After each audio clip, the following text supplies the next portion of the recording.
Amigos y bienvenidos a un nuevo video. El día de hoy venimos con el secreto. No, el secreto no. El camino. El camino que tuvo que recorrer Atlético Nacional en el año 1989 cuando se coronó campeón de la Copa Libertadores. No olviden suscribirse, no olviden darle like, no olviden comentar.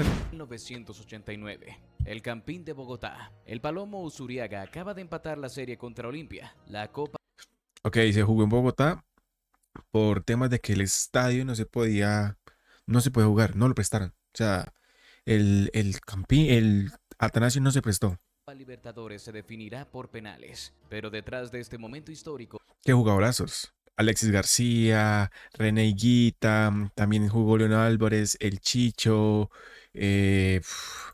se esconde una historia oscura. Nacional tenía el mejor equipo de su historia. Los puros criollos de Maturana, que serían base de la selección Colombia en Italia 90, pero también tenía a Se dice que, bueno, que Pablo Escobar metió ahí, pero Pablo Escobar era el Independiente Medellín.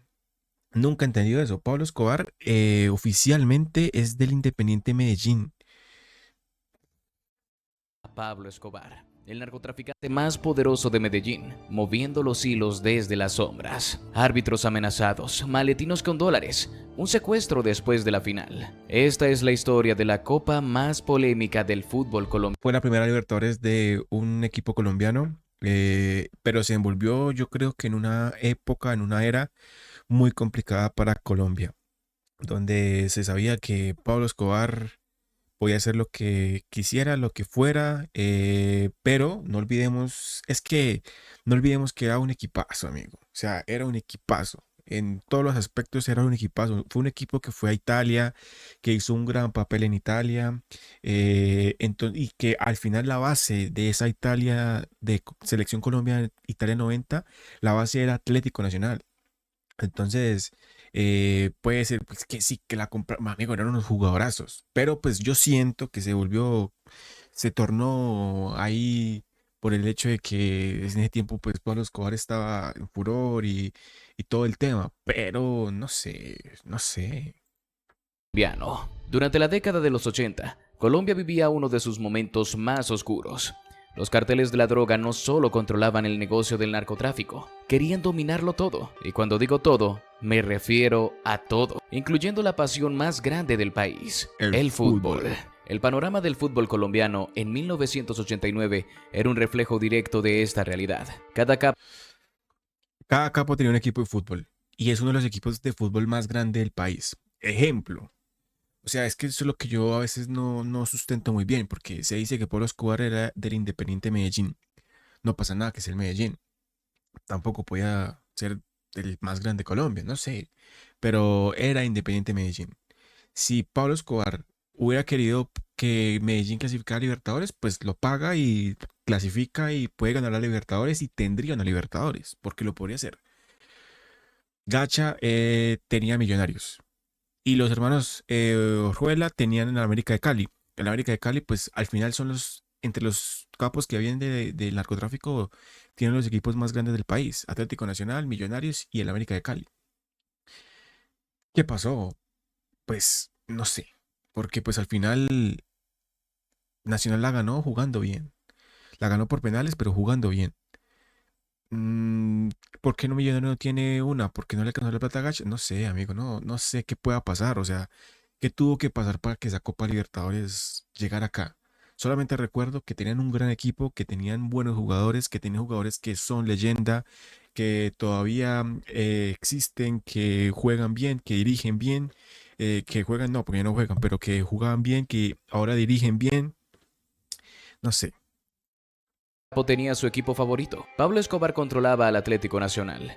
Gonzalo Rodríguez Gacha manejaba a Millonarios. Y los hermanos Rodríguez Orejuela tenían al América de Cali.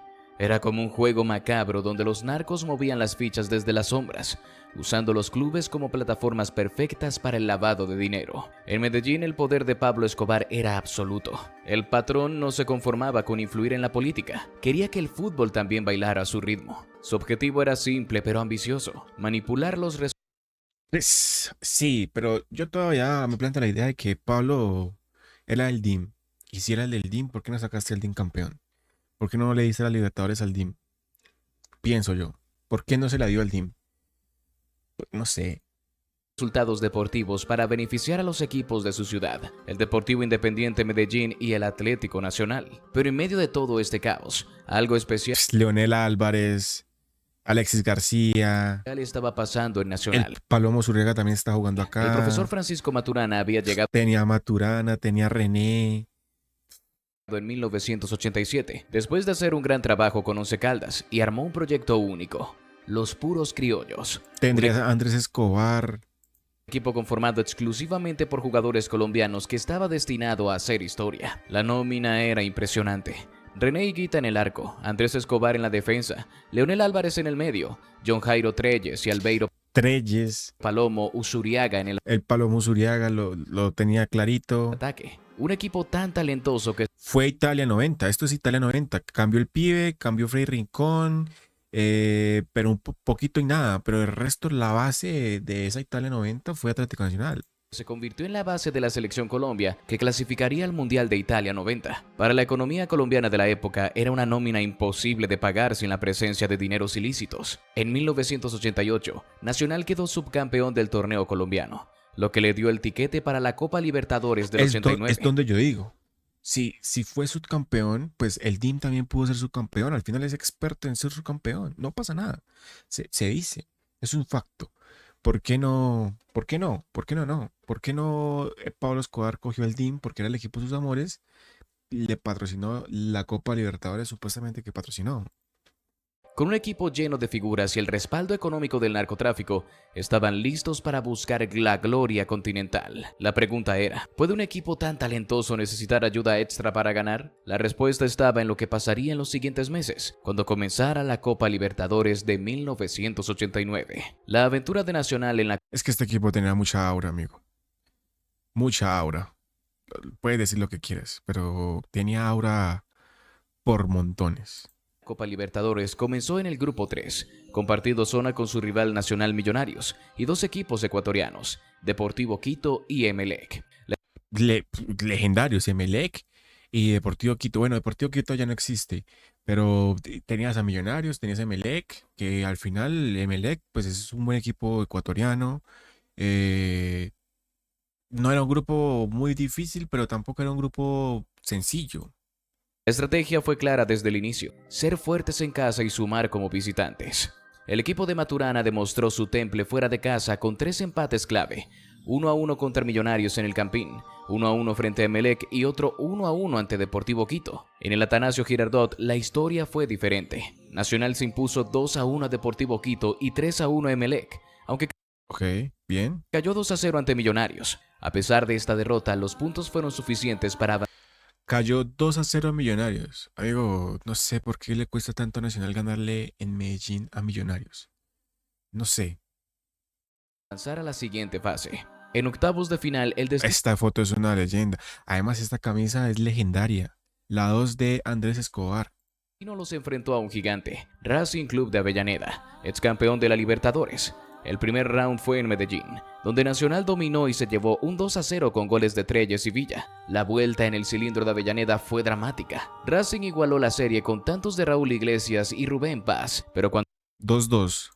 todo parecía encaminarse a los penales, Felipe Pérez sacó un remate espectacular al ángulo superior izquierdo del Pato Fillol. ¿Qué hay de raro acá? Un partidazo, 3-2. El técnico de Racing, Alfio El Coco Basile, fue profético. Nos ganó el campeón. El Coco Basile tiene toda la razón. O sea, vas ganando 2-0 la ida. Vas a la vuelta al Cilindro, que es un estadio pues legendario, mítico de Argentina, el Cilindro. Te empatan.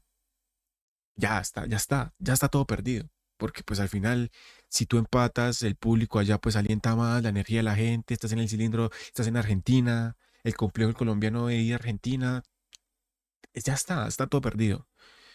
Mete un gol, pues, campeón. Los cuartos de final trajeron un clásico del fútbol colombiano. Yo siento que este es el clásico que más le ha dolido a Millonarios en toda su vida. Que más le ha dolido. Tal vez el clásico que más le ha dolido a Atlético Nacional en toda su historia de Atlético Nacional fue la final de hace un año, 2 años. Porque se perdió una final. siendo yo hincha de Atlético Nacional, siento que eso es un punto donde dice se perdió una final. Y al final Nacional, hay que hablar claro, al final Nacional ha perdido las dos finales de pronto más históricas del fútbol colombiano, que fue con el rival de patio, que es Medellín, en el 2007, si no estoy mal, y con Millonarios, que fue hace 2 años. Son clásicos que duelen y que van a doler mucho tiempo más, porque a Millonarios le dolió que Atlético Nacional lo sacara de cuartos de final, lo sacara de cuartos de final. Han habido mil clásicos. Igualmente a Atlético Nacional le dolió y le dio en el ego a los hinchas de que Millonarios le ganaron una final. Al final es fútbol, amigo, pero es verdad. Vez Millonarios. El primer partido en Medellín terminó con victoria 1-0 para Nacional gracias a un gol de Albeiro Usuriaga. La vuelta en Bogotá estuvo marcada por el polémico arbitraje del chileno Hernán Silva. Los azules se pusieron arriba 1-0, pero Nacional no se desesperó. Al minuto 34 del segundo tiempo, León Villa habilitó a John Jairo O sea, lo que sí, el clásico que más le ha dolido a Millonarios perder es este. Treyes, quien definió con clase para sellar el pase. Es este porque lo sacó a la Libertadores, tal vez teniendo la opción clara de ganar una Libertadores. Y Millonarios hace mucho tiempo no está con opciones claras de ganar una Libertadores. Hace muchos años. A Nacional, ¿cuál fue el clásico que más le dolió? Pues el de la final hace 2 años. Y es la RAT, es la Real. No se puede ocultar eso. Perder una final con un rival que tú sabes que es un rival muy, muy grande, no por su hinchada, no, sino porque es un clásico, amigo, es un partidazo siempre Nacional Millonarios. Duele, duele como hincha. Semifinales y dar inicio a una histórica rivalidad entre verdes y azules. Si te está gustando este video, no olvides suscribirte y activar la campanita de Síganlo, notificaciones historia para de que no te fútbol. pierdas ninguno de nuestros próximos videos. La semifinal contra Danubio de Uruguay marcó el Bueno, le tocó contra Racing, ganó, normal, y contra Millonarios, arbitraje polémico. Polémico de un chileno. momento en que el narcotráfico mostró su cara más oscura. Tras el Danubio. 0-0 en Montevideo, lo que sucedió en Medellín cambiaría todo. La noche antes del partido, varios hombres armados irrumpieron en el hotel de los árbitros argentinos. Según el testimonio de Carlos Espósito, Popeye, el sicario de Escobar, les ofreció Carlos Espósito se llamaba Popeye. Opa, espera que aquí ya me perdí. Carlos Espósito, Popeye, el sicario de Escobar, Espera. irrumpieron en el hotel de los árbitros argentinos. Según el testimonio de Carlos Espósito, Popeye, el sicario No entiendo. Carlos es... No, aquí hay una información falsa. Voy a seguir viendo. de Escobar les ofreció $250,000 con Ah, ok. O sea, el árbitro se llamaba así. Y Popeye les ofreció plata. una pistola en la cabeza de Igneco. El mensaje fue claro: Nacional tiene que ganar o dense por muertos. Como advertencia final, una corona fúnebre los esperaba en el estadio.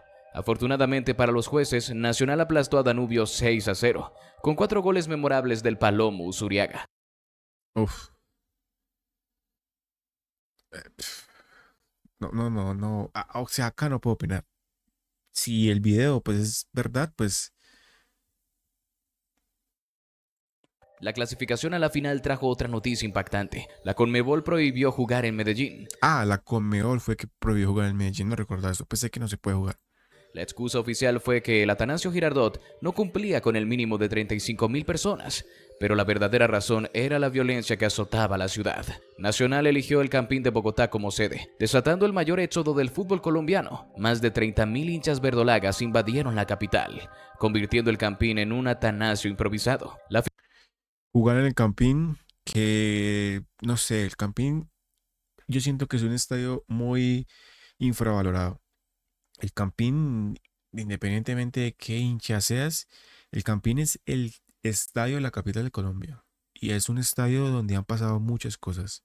Es un estadio donde le dio la primera estrella del fútbol nacional colombiano. Es el primer estadio que le dio una Copa Libertadores a Colombia. Es un estadio donde han pasado partidazos.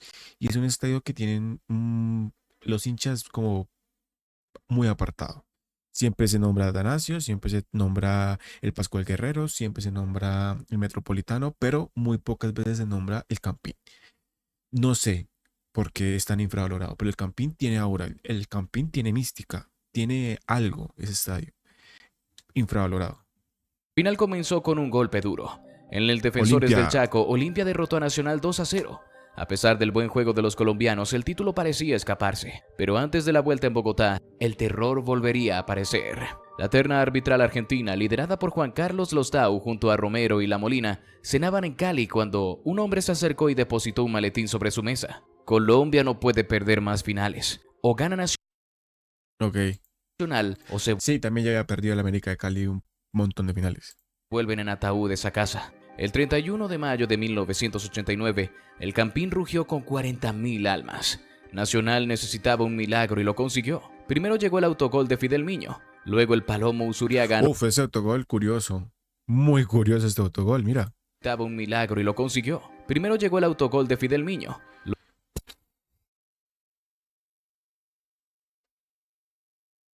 luego el Palomo Usuriaga anotó el tanto que igualaba O sea, por todo lo que ha pasado este video, si uno es hincha de Atlético Nacional dice, uf, esa Libertadores no tiene tanto, no tiene tanta mística, la verdad. O sea, no tiene como tanta aura, amigo. O sea, si se vio con tanto escándalo, ganar así no tiene sentido, la verdad.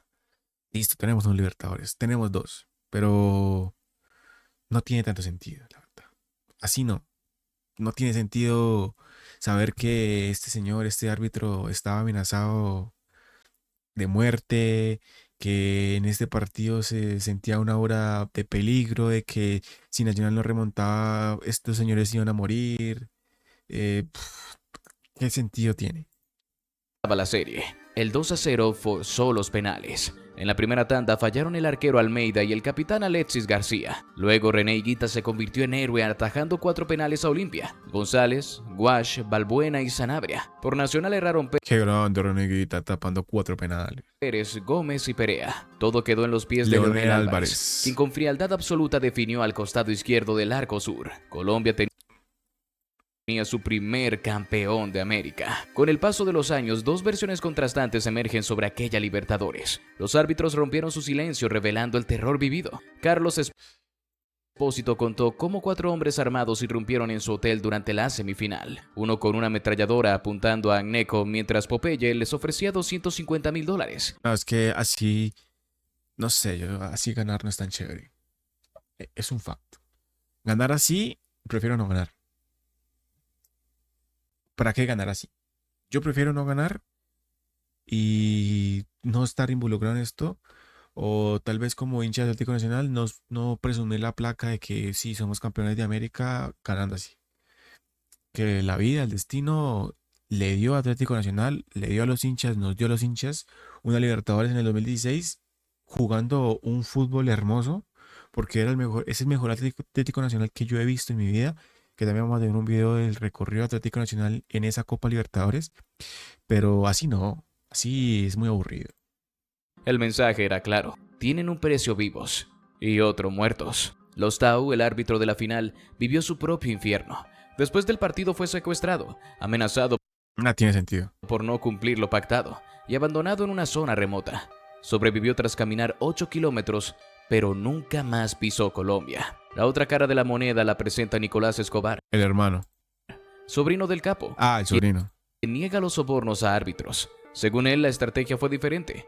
Una canasta con una gruesa suma de dinero repartida equitativamente entre jugadores y personal del El sobrino aceptó que Atlético Nacional le compraron esa Libertadores.